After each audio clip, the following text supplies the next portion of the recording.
Eson, tumayo ka dyan. Hindi ko yan magagawa sa'yo.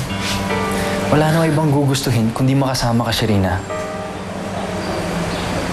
Ganon kita kamahal.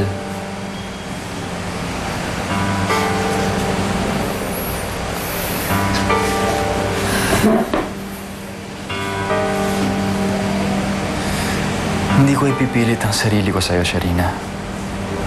Pero ang hiling ko lang,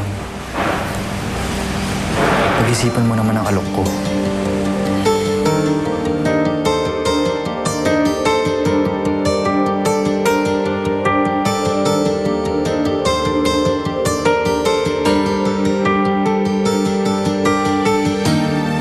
Gusto ni Nelson na matuloy yung kasal namin.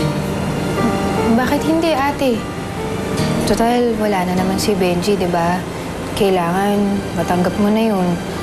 Tsaka isa pa, si Nelson, mabuti siyang tao. Mahal ka niya. Alam ko na kapag siya naging asawa mo, aalagaan ka niya. Magiging mabuti rin siyang ama sa magiging anak mo. Hindi lang kapakanan mo ngayon ang iisipin mo, anak. Pati na rin kung ano makabubuti sa anak mo. Makakabuti para sa anak mo na lumaki siya na buwang pamilya. May nanay. Tsaka may tatay.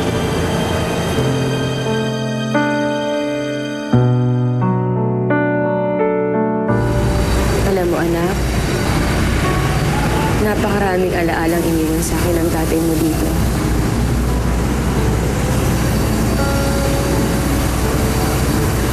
Hindi ko alam kung paano ko makakalimutan ng lahat ng yun. Kasi kahit wala na siya,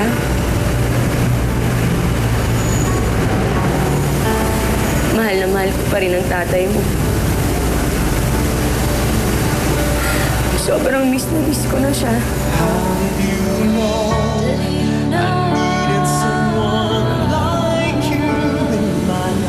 Magkikita at magsasama tayo. Magsasama tayo ng buhay para sa akin. Ikaw lang, babae, minahal ko. Mamahalin ko. Mahal tayo sa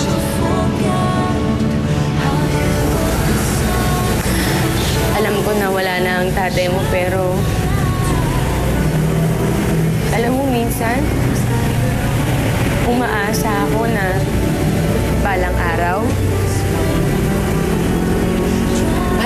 babalik siya. Tapos magkikita kaming dalawa.